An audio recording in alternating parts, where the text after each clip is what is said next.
ఈ ప్రభుత్వం వచ్చిన తర్వాత మిగిలిపోయిన పనులు ప్రారంభించలేదు, అదనంగా ₹1 కేటాయించలేదు.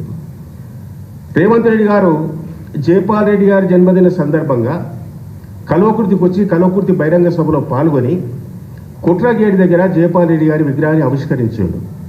ఆవిష్కరించినప్పుడు ఏం చెప్పిండు, ఈ పాలమూరు రంగారెడ్డి ప్రాజెక్టుకు జైపాల్ రెడ్డి గారి పేరు పెడుతున్న నామకరణం చేయడం జరిగింది. జైపాల్ రెడ్డి గారి పేరు పెట్టి 18 నెలలు అయిపోయింది. నీ ప్రభుత్వం వచ్చి 19 నెలలు నడుస్తుంది. కనీసం కాలువల కొరకు ₹1 కేటాయించినవా? ఒక 5,000 నుంచి 10,000 కోట్ల రూపాయలు కేటాయిస్తే ఈ పాలమూరు రంగారెడ్డి ప్రాజెక్టు కింద 12,50,000 ఎకరాలకు సాగునీరు వస్తుంది. ₹1 కూడా కేటాయించలే.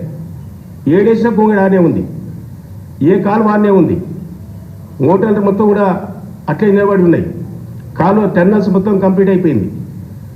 మరి జైపాల్ రెడ్డి గారి ప్రేమ ఉంటే నువ్వు పాలమూరు బిడ్డవైతే, లేకుంటే నల్లమల పులిబిడ్డని అంటావు. పులిబిడ్డవా పిల్లిబిడ్డవా మాకేం అర్థమవుతలేదు. మరి కల్వకుర్తి పక్కకే నీ ఊరుంది కొండారెడ్డిపల్లి. ఏం చేసినావు? కల్వకుర్తికి ఏం చేసినావు? పాలమూరు జిల్లాకి ఏం చేసినావు? కొడంగల్ నుంచి ప్రాతినిధ్యం వస్తున్నావు.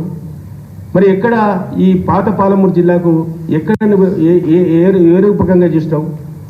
నీవు పాలమూరు రంగారెడ్డి ప్రాజెక్టును పూర్తి చేయాలి. కృష్ణానది పైన ఉన్నటువంటి మొత్తం కూడా భీమా ప్రాజెక్టు మొదలుకొని అన్ని ప్రాజెక్టులు కూడా అవసరమైన డబ్బు కేటాయించాలి. కేసీఆర్ ఉన్నప్పుడు 10 లక్షల ఎకరాలకు సాగునీరు వచ్చింది.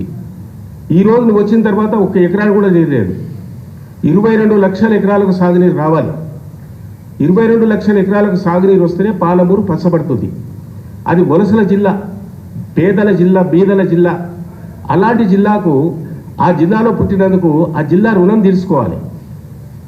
ఇప్పటికైనా ముఖ్యమంత్రి గారు మీరు మంచి మనసుతో ఆలోచించి వెంటనే పాలమూరు జిల్లాకు అవసరమైన నిధులిచ్చి కృష్ణానదిపైన ఉన్నటువంటి పెండింగ్ ప్రాజెక్టుతో పాటు కొత్త ప్రాజెక్టు కూడా పూర్తి చేసి 22 లక్షల ఎకరాలకు సాగునీరిచ్చి ఆ జిల్లా వలసలను నివారణ చేసి ఆ బీదరికం పోయే విధంగా ప్రయత్నం చేయాలని ఈ సందర్భంగా డిమాండ్ చేస్తూ ఉన్నాం.